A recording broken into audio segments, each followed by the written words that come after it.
नमस्ते छात्रों, मैं प्रिया शर्मा प्रभात किड्स स्कूल की हिंदी शिक्षिका आपका स्वागत करती हूँ। आज मैं आपको यहाँ सुंदर अक्षरों तथा अपनी कॉपी में लेखन किस तरह से करना चाहिए उसके बारे में कुछ जानकारी देने आई हूँ।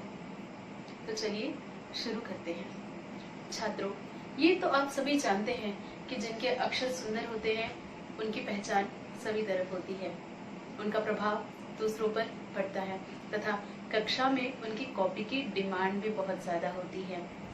जब भी हम सुंदर अक्षरों में लिखते हैं, देखने वाला तो हम पर इम्प्रेस हो जाता है तथा हमारी कॉपी हर कोई हमसे मांगना चाहता है। अध्यापिका पर भी हमारा अच्छा प्रभाव बना रहता है और तो और हमें परीक्षा में अच्छे अंक भी मिलते हैं। किसी भी भाषा को लिखने के लिए हमें वर्णों की आवश्यकता होती है, चाहे वह अंग्रेजी हो या हिंदी, तथा वर्णों का अभ्यास हमने पिछली कक्षाओं में किया हुआ ही है तथा हम 2-3 वर्षों से लिखते आ ही रहे हैं।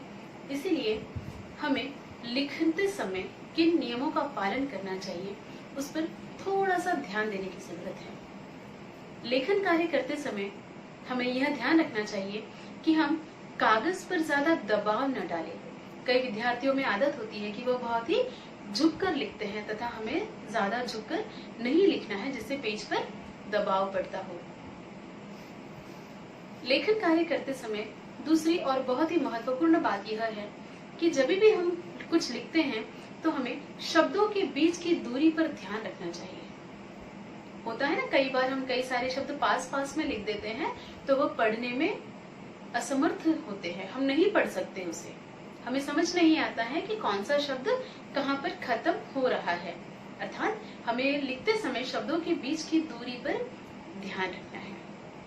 लिखते समय हमें अच्छी पेन का प्रयोग करना है।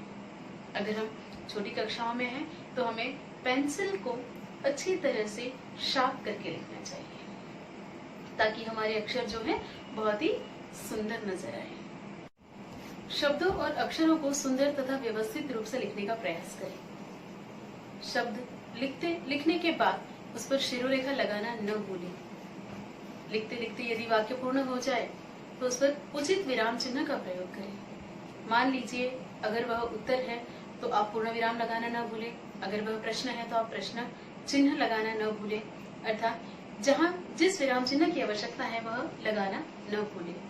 यदि आप इन नियमों का पालन करेंगे तो अवश्य ही जो है आपके अक्षर बहुत ही सुंदर नजर आएंगे। आइए अब मैं आपको ये बताती हूँ कि कॉपी में जब हम कोई भी नया पाठ शुरू करते हैं या कोई नई कविता शुरू करते हैं तो कॉपी में आपका लेखन किस तरह होना चाहिए।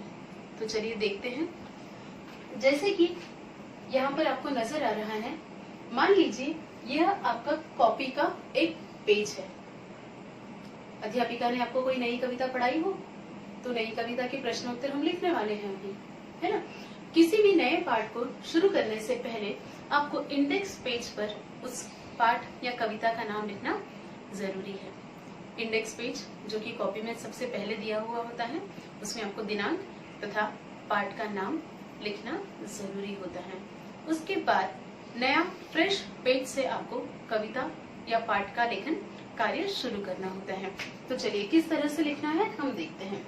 जैसे कि आप ये देख रहे हैं, यह एक पेज है, ठीक इसी तरह का पेज आपके कॉपी में होता है, राइट। तो यह एक पेज है। सबसे ऊपर रेड मार्जिन होती है, लाल कलर की लाइन जो आपकी कॉपी में होती है, वहां आपको पाठ 1 लिखना है। अब मान लीजिए कविता है तो आप वहां क्या लिखेंगे, कविता 1, है ना। ठीक उसी के नीचे आपको उस पाठ का नाम लिखना है। देखिए, आप अगर देख पा रहे हो तो शब्दों के बीच की दूरी को आपको बनाए रखना है। आप अगर इन्हें नजदीक लिखोगे तो वह अच्छा नहीं दिखेगा। तो पाठ का नाम या कविता का नाम लिखते समय आपको ध्यान रखना है कि उनके बीच की दूरी समान होनी चाहिए। ठीक उसी के नीचे इस तरफ आपको लेखक का नाम लिखना है। अगर आप पाठ लिख रहे हो तो आपको लेखक का नाम आएगा, यदि आप कविता लिख रहे हो तो आपको किसका नाम आएगा, कवि का नाम आपको लिखना है।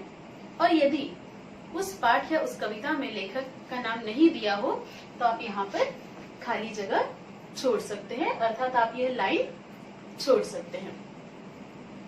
पार्ट ए, दूसरी लाइन पार्ट का नाम, लेखक का नाम। इसके बाद आपको एक लाइन छोड़नी है तथा यहाँ पर मार्जिन के इस तरफ आपको रोमन नंबर 1 अर्थात 1 आपको लिखना है तथा मार्जिन के दूसरी तरफ आपको हेडिंग देनी है शब्दार्थ।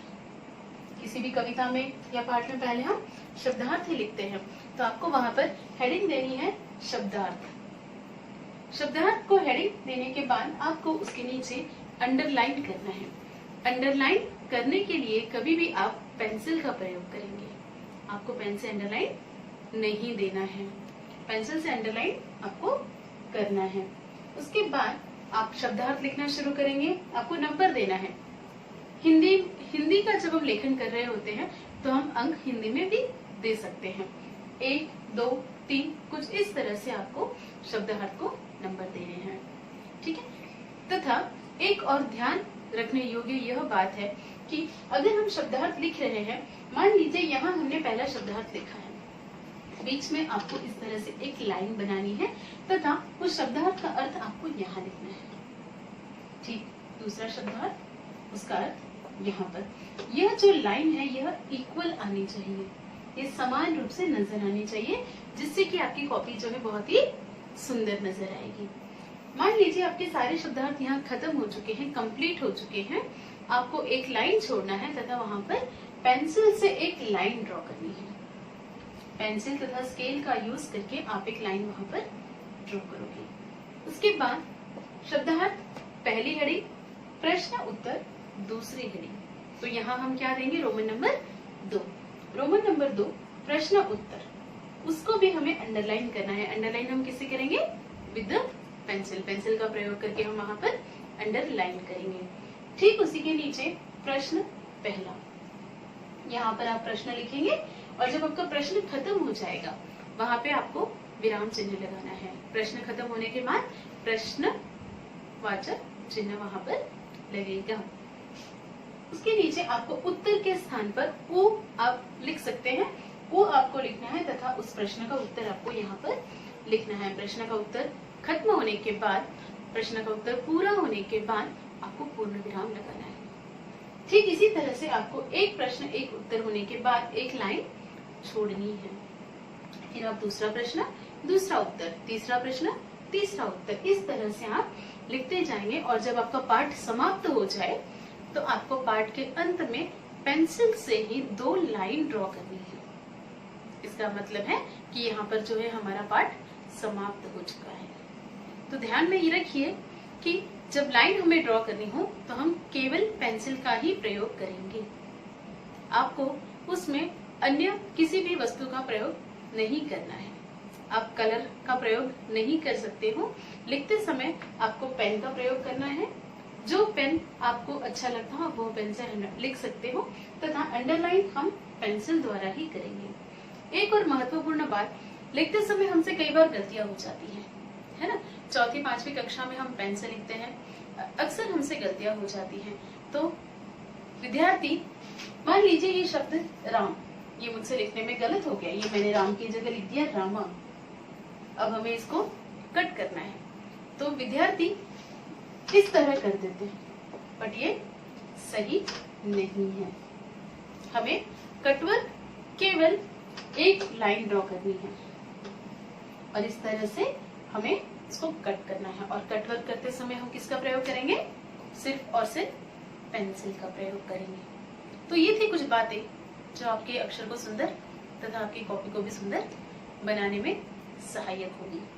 हर पाठ शुरू करने के लिए नया पेज आपको लेना है, ये बात आपको ध्यान में रखनी है तथा इन नियमों का यदि आप पालन करोगे तो अवश्य ही आपकी कॉपी तथा आपके अक्षर दोनों ही बहुत सुंदर नजर आएंगे।